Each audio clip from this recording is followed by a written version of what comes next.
नमस्कार दोस्तों, स्वागत है आपका TSGIT चैनल पे और आप देख रहे हैं विश्व ज्ञान। दोस्तों, रशिया और यूक्रेन के बीच में युद्ध समाप्त होने का नाम ही नहीं ले रहा है। हालांकि कुछ ही दिन पहले रशिया ने यूक्रेन के सामने शांति वार्ता करने का प्रस्ताव रखा था, लेकिन यूक्रेन के राष्ट्रपति जेलेंस्की ने इस प्रस्ताव को ठुकरा दिया। और क्योंकि उनका कहना था कि जब तक कि रशिया अपने सेना को यूक्रेन से वापस नहीं बुलाता, तब तक कि किसी प्रकार की कोई भी शांति वार्ता रशिया के साथ नहीं हो सकती। और आप तो जानते हैं कि जब रशिया ने यूक्रेन के ऊपर हमला किया था, तब काफ़ी सारे इलाकों के ऊपर कब्जा कर लिया है और वहाँ पर अपना आधिपत्य भी स्थापित कर चुका है। अगर इन कब्जा हुए क्षेत्रों को अगर रशिया फिर से की छोड़ देता है या फिर अपनी सेना वापस बुला लेता है, तो ये बहुत बड़ी त्रासदी होगी रशिया के लिए पूरी दुनिया में। इसके वजह से रशिया इन कब्जा हुए इलाकों को छोड़ नहीं सकता, और जब तक रशिया छोड़ेगा नहीं, तब तक यूक्रेन और रशिया के बीच में शांति वार्ता नहीं हो सकती। आपको बता दूं कि रशिया की सेना अब कीव तक भी पहुंच चुकी है।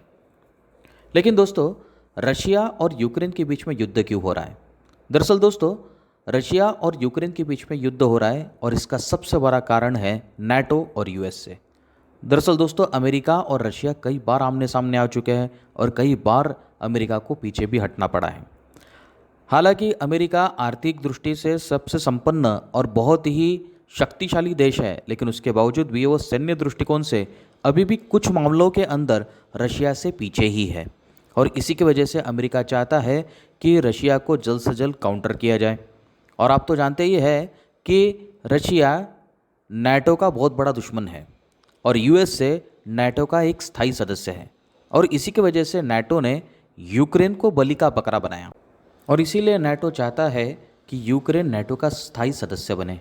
और अगर यूक्रेन नाटो का स्थायी सदस्य बन जाता है, तो नाटो की पूरी सेना यूक्रेन में आ जाएगी और यूक्रेन और रशिया दोनों भी एक ही सीमा साझा करते हैं, जिसके वजह से नाटो को रशिया का सीधा बॉर्डर एक्सेस मिल जाता था। और कोई भी देश नहीं चाहेगा कि उसके मुहाने या फिर उसके बॉर्डर के तरफ कोई भी दुश्मन की सेना आ जाए।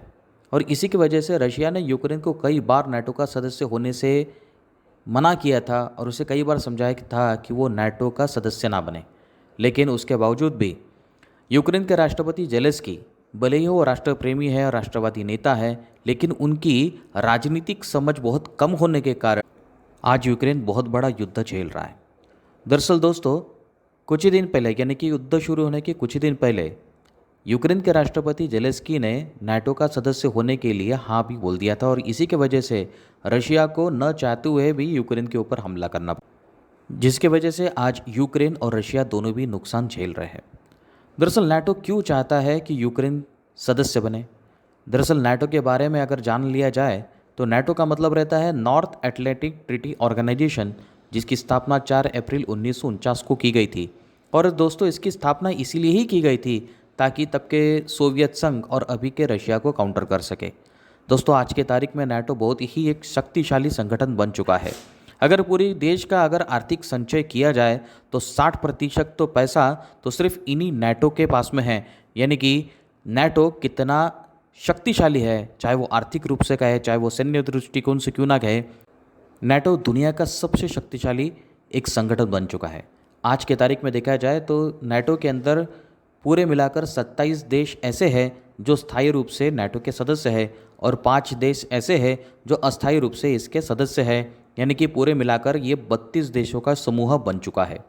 और तो और इसके अंदर 2 और देश शामिल होने वाले हैं जिन्होंने नाटो का सदस्य होने के लिए एप्लीकेशन दे चुके हैं, और वो कोई और नहीं बल्कि फिनलैंड और स्वीडन है। यानी कि जल्द ही नाटो के अंदर 2 और देश जुड़ जाएंगे, तब ये 34 देशों का एक बहुत बड़ा समूह बन जाएगा। और इसी की वजह से रशिया नहीं चाहता था कि यूक्रेन नाटो का सदस्य बने और नाटो की सेना ये रशिया के मुहाने के ऊपर आके खड़ी हो जाए। लेकिन दोस्तों, इसके अंदर नुकसान किसका हुआ है? तो दोस्तों, इसके अंदर सबसे ज़्यादा नुकसान यूक्रेन और रशिया का ही हुआ है। यूक्रेन के कीव तक रशिया की सेना आ चुकी है, इसकी वजह से काफ़ी सारी चीज़ें यूक्रेन के अंदर बर्बाद हो चुकी हैं।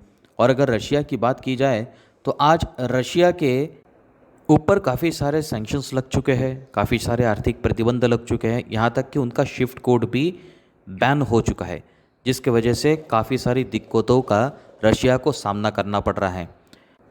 दोस्तों, आज रशिया के पास में 640 अरब डॉलर का विदेशी मुद्रा भंडार है, लेकिन आर्थिक प्रतिबंध और काफ़ी सारे सैंक्शंस लगने के कारण रशिया इस विदेशी मुद्रा भंडार में से एक भी पैसा अपनी ज़रूरत की चीज़ों को पूर्ति करने के लिए नहीं यूज़ कर सकता है। यानी कि रशिया के पास में जितने भी विदेशी मुद्रा भंडार है 640 अरब डॉलर का, ये इसकी वैल्यू सिर्फ एक कचरे की तरह हो चुकी है। यानी कि चवन्नी के इतने भी उसकी वैल्यू नहीं है, जिसकी वजह से रशिया को काफ़ी सारे दिक्कतों का सामना करना पड़ रहा है। लेकिन दोस्तों, आप सोच रहे होंगे कि अभी भी इतने सारे सैंक्शंस और इतने सारी प्रतिबंध लगने के बावजूद भी रशिया अभी तक खड़ा कैसे है और अभी तक युद्ध किस तरह से कर रहा है। दरअसल दोस्तों, रशिया के पास में इसका वैकल्पिक मार्ग है, और वो कोई और नहीं बल्कि उसके पास में बहुत बड़े प्रमाण में प्राकृतिक संसाधन है, जैसे कि तेल संसाधन। दोस्तों, अगर देखा जाए तो पूरी दुनिया में जितना भी पेट्रोल, डीजल और गैस निर्यात किया जाता है, उसमें से 40% तो सिर्फ रशिया ही है जो पूरी दुनिया को पेट्रोल, डीजल और गैस का निर्यात करता है, यानी कि प्राकृतिक तेल का निर्यात करता है, जिसमें से यूरोप के कई सारे देश तो सिर्फ और सिर्फ रशिया से ही ये सब चीज़ें लेते हैं, और उनके पास में इसका वैकल्पिक मार्ग नहीं है। और इसी के वजह से अभी तक रशिया के ऊपर इतने सारे सैंक्शंस और बैन लगा दिए गए हैं, लेकिन अभी तक उनके प्राकृतिक संसाधनों के ऊपर, खास तौर से तेल संसाधनों के ऊपर अभी तक किसी भी प्रकार का कोई भी बैन या सैंक्शंस लगाए हुआ नहीं है, जिसकी वजह से रशिया की अपनी ज़रूरत की सारी चीज़ें की पूर्ति इन्हीं वैकल्पिक मार्ग से, यानी कि इन्हीं प्राकृतिक संसाधनों से कर रहा है। लेकिन दोस्तों, बड़ी खबर तो अब शुरू होती है, और आपसे विनंती है कि इस वीडियो को अंत तक देखें। और हाँ, अगर आपने हमारी चैनल को अभी तक सब्सक्राइब नहीं किया है तो सब्सक्राइब करिए, बेल आइकन दबाना न भूलिए, ताकि आपको अगले वीडियो का नोटिफिकेशन मिल सके। दोस्तों, बड़ी खबर तो ये है कि अब नाटो की जो तलवार थी वो सिर्फ एक ही देश के ऊपर नहीं लटक रही थी, बल्कि एक और देश है जिसके ऊपर अभी नाटो की तलवार लटक रही है, और वो कोई और नहीं बल्कि हमारा पड़ोसी मुल्क चाइना है। And watch the digital tower. And the US president arrived in Brussels with a promise to reaffirm the United States' commitment to a military alliance his predecessor viewed with disdain. Then it was down to business, identifying old and new threats to the alliance. Russia and China are both seeking to drive a wedge in our transatlantic solidarity. We're seeing an increase in malicious cyber activity. It's the first time the alliance has branded China a security threat. But leaders also stress that NATO is seeking to work with Beijing when it comes to global issues such as climate change, an approach German Chancellor Angela Merkel strongly supports.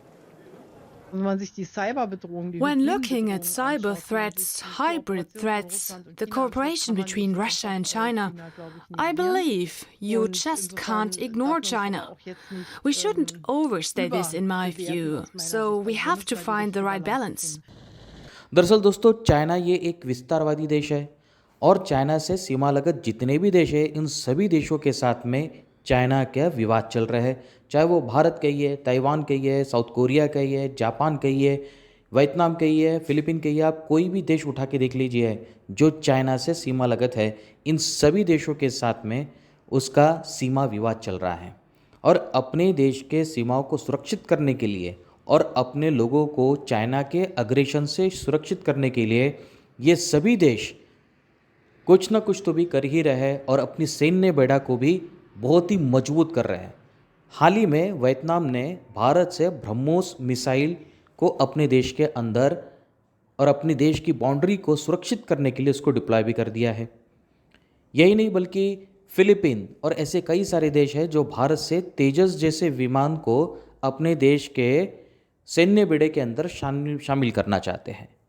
लेकिन दोस्तों, एक ऐसी news है जो China को नींद उड़ा रही है, और वो कोई और नहीं बल्कि नाटो का एक और सदस्य है जो अब एशिया का बन चुका है। और ये पहली बार है कि एशिया का कोई देश है जो नाटो का सदस्य बना है, और वो कोई और नहीं बल्कि साउथ कोरिया है।